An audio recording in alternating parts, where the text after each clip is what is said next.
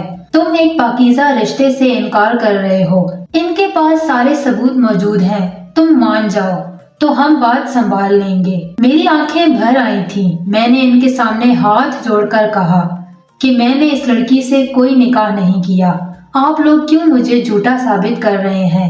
میں کیسے کسی لڑکی کو بنا نکاح کے اپنے ساتھ رکھ سکتا ہوں؟ کہنے لگے نکاح نامہ اصلی ہے، شناختی کارڈ کا نمبر تمہارا درست ہے، سائن تمہارے بالکل ویسے ہی ہیں، تمہاری تصاویر اس لڑکی اور اس کے والد اور بھائی کے ساتھ موجود ہیں، پھر ہم کیا سمجھیں، کسے سچا سمجھیں؟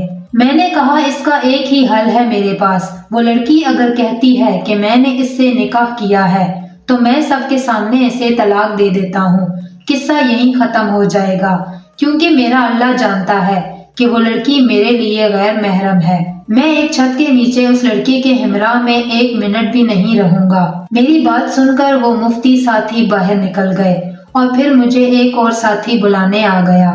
وہ لڑکی سسکیوں سے رو رہی تھی، میرے سامنے ہاتھ جوڑ کر بولی، خدارا ظفر صاحب مجھے طلاق مت دیں، مجھ سے ایسی کون سی غلطی ہو گئی ہے، میں سب کے سامنے آپ سے معافی مانگ لیتی ہوں، مجھے طلاق مت دیں۔ میں نے غصے سے اپنا رخ بدل دیا۔ اس کے والد کی سفید داڑھی تھی، آنکھوں میں آنسو بھرے کہنے لگے، ٹھیک ہے یہ میری بیٹی کو طلاق دینا چاہتے ہیں تو پہلے حق مہر کا انتظام بھی کر لو جو کہ 20 لاکھ ہے۔ یہ سن کر میرے اوسان خطا ہو گئے تھے، اتنی بڑی رقم حق مہر میں ایک کے بعد ایک دھماکہ تھا جو وہ لوگ مجھ پر کر رہے تھے۔ میں غریب سا سادہ سا بندہ، امامت کا ہدیہ مجھے 20,000 بمشکل ملتا تھا، بھلا اتنی بڑی رقم میں کیسے حق مہر میں لکھوا سکتا تھا؟ اب میں بری طرح سے پریشان ہو کر رہ گیا تھا، ایک غیر عورت کو بنا نکاح کے اپنے گھر میں نہیں لے کر جا سکتا تھا اور نقلی نکاح کی نقلی طلاق کی رقم میری بساط سے باہر تھی۔ میں ایک عجیب و غریب مشکل کا شکار ہو گیا تھا۔ وہاں موجود سب لوگ اس قسم کی بات پر عجیب سی سچویشن کا شکار تھے۔ میرے پاس اب بس ایک ہی رستہ بچا تھا۔ میں نے کہا میرا اللہ جانتا ہے کہ میں نے اس لڑکی سے کوئی نکاح پہلے نہیں کیا، لیکن اس کے پاس سارے جھوٹے ثبوت موجود ہیں، دنیا کے سامنے بے شک یہ سچی اور میں جھوٹا ہوں، لیکن میرا اللہ غیب کے علم کو جانتا ہے۔ میں نے اس لڑکی سے پہلے کوئی نکاح نہیں کیا، جو رقم حق مہر پر اس لڑکی نے لکھی ہے وہ میری بساط سے باہر ہے، اسی لیے آپ میرا اس سے نکاح پڑھوا دیں، بنا نکاح کے میں اسے اپنے گھر ہرگز لے کر نہیں جاؤں گا۔ پھر یہی طے پایا کہ نکاح کو دوبارہ کروا دیا جائے۔ میرا نکاح اس لڑکی سے پڑھوا دیا گیا جس سے مجھے کچھ دیر پہلے ہی شدید نفرت سی ہو گئی تھی۔ ایسی ذلت تو میں نے کبھی سوچی بھی نہ تھی۔ میں اسے مسجد منسلک کمرے میں لے آیا جہاں میں رہتا تھا۔ وہ گھر اتنا چھوٹا تھا کہ بس ایک کمرہ اور چھوٹے سے صحن پر مشتمل تھا۔ گھر میں داخل ہونے کے بعد میں نے صحن پر چارپائی بچھائی اور تکیہ رکھ کر لیٹ گیا۔ وہ وہیں صحن میں کالی چادر پہنے کھڑی مجھے دیکھ رہی تھی۔ میں نے غصے سے اسے کہا سامنے کمرے میں چلی جاؤ اور کوشش کرنا مجھے اپنی شکل مت دکھایا کرنا۔ وہ خاموشی سے کمرے میں چلی گئی۔ میرے سینے میں تو کوئی الاؤ دہک رہا تھا۔ میں ایک یتیم لڑکا تھا، ماں باپ کی حادثاتی موت کے بعد چچا کے پاس رہنے لگا تھا، لیکن چچی مجھے برداشت نہیں کرتی تھی، چچا سے روز لڑتی تھی۔ وہ تنگ آ کر مجھے اسی مسجد کے مدرسے میں حفظ کے لیے ایسا چھوڑ کر گئے کہ پھر کبھی واپس نہیں پلٹے۔ میں نے قرآن مجید حفظ کیا اور اردو انگریزی کی تھوڑی سی تعلیم حاصل کی اور اسی مسجد کی امامت پر مامور ہو گیا۔ میری شرافت اور جھکی نظروں پر سب ہی میری بہت تعریف کرتے تھے۔ کوئی عورت سامنے آتی تو میں اسے کبھی اتنے غور سے نہ دیکھتا کہ اس کے خدوخال میرے ذہن میں رہ جائیں۔ فوراً سے اپنی نظریں جھکا لیتا تھا کہ یہ ایک گناہ ہے۔ اللہ کی لو اور اس کا خوف میرے دل میں ایسا گھر کر چکا تھا کہ کبھی میں اپنی شادی کے بارے میں سوچتا تو یہ خیال آتا کہ آج تک کسی عورت کو میں نے آنکھ بھر کر نہیں دیکھا۔ مجھے عادت ہی کہاں ہے عورت کے چہرے کو اتنا غور سے دیکھنے کی، میری تو نظریں فوراً سے جھک جاتی ہیں۔ پھر بیوی کو کیسے دیکھ پاؤں گا؟ اگر یہ کہا جائے کہ مجھ میں حیا کا عنصر عام مردوں سے کچھ زیادہ تھا تو غلط نہ ہوگا۔ لوگ میری بہت عزت کرتے تھے۔ میری شرافت کی گواہی میری مسجد اور مسجد کے ساتھ منسلک مدرسے کے عالم مفتی بھی دیتے تھے۔ لیکن آج اس لڑکی نے میری عزت کو خاک میں ملا کر رکھ دیا تھا۔ سب میری شرافت اور پاکیزگی کو ڈھونگ سمجھنے لگے تھے۔ نہ چاہتے ہوئے بھی میری آنکھوں سے آنسو بہنے لگے۔ مسجد میں تو میں نے سب کے سامنے ضبط کا دامن نہیں چھوڑا، لیکن اب تنہائی میں خود پر اختیار کھو بیٹھا تھا۔ میں دبی دبی سسکیوں کے ساتھ روتا رہا۔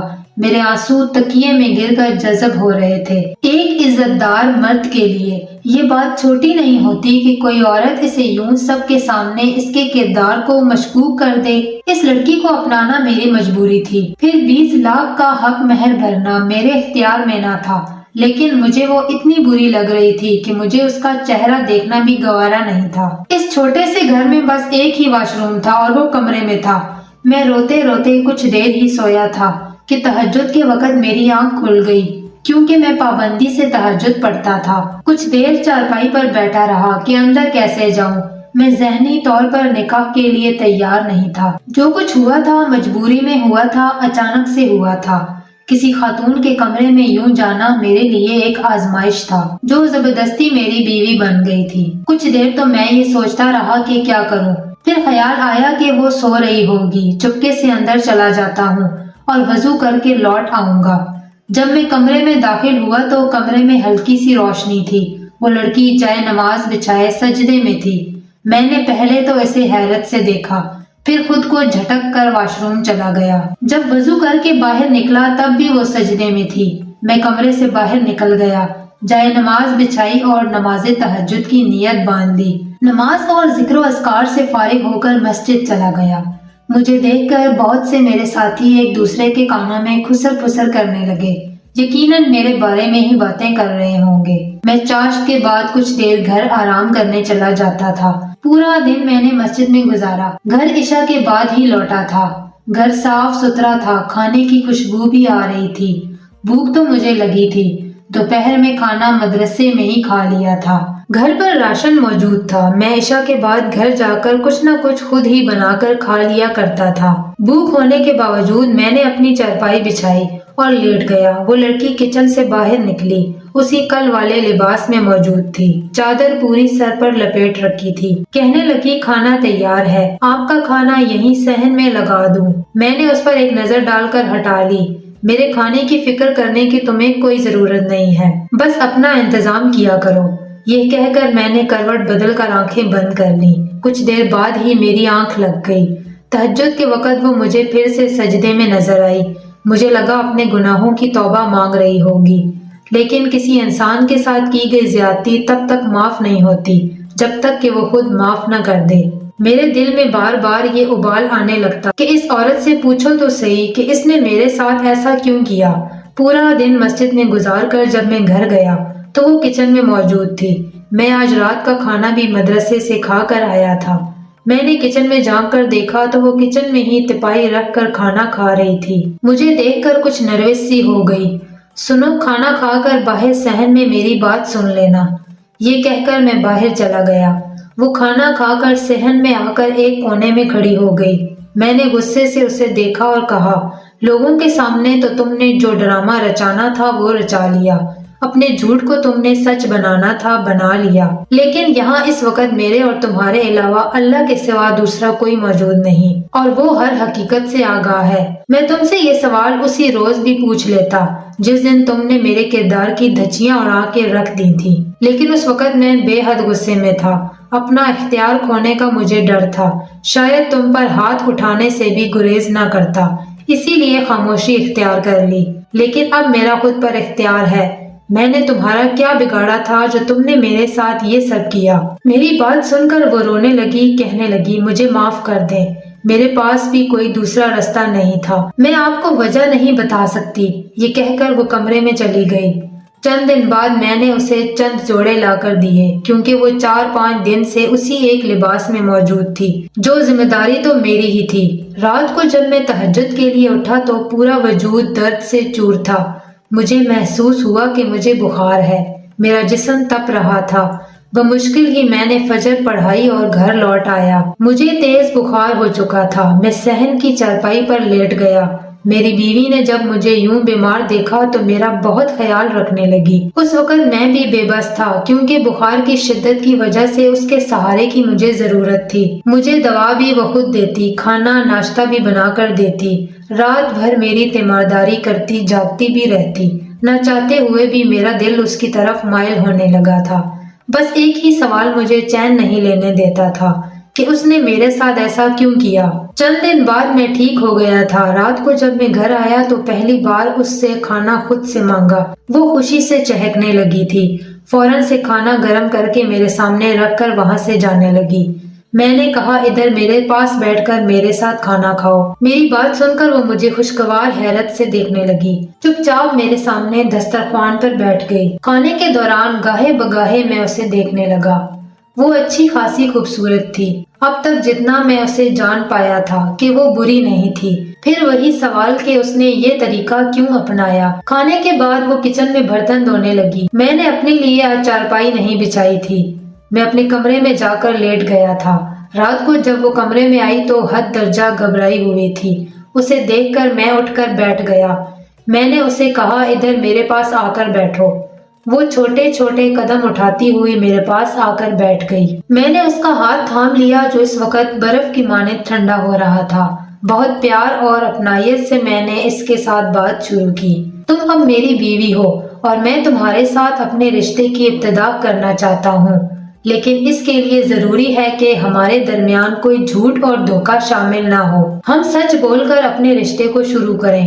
میں نے تمہاری ہر غلطی کو معاف کیا، گو کہ یہ مجھ جیسے شخص کے لیے ناممکن سی بات ہے جس کے لیے اس کی عزت سب سے پہلے اہمیت رکھتی ہے، لیکن تم نے میری خدمت بہت کی ہے۔ تم اچھی عادات اور اطوار کی مالک ہو، لیکن مجھے سچ جاننا ہے۔ میری بات سن کر اس نے نظریں بدلی تھیں، پھر کہنے لگی ہمارا چھوٹا سا گھر اس پارک کے سامنے ہے جہاں آپ مغرب کے بعد آتے تھے۔ میں وہاں آپ کو روز دیکھتی تھی۔ آپ بہت شریف انسان تھے۔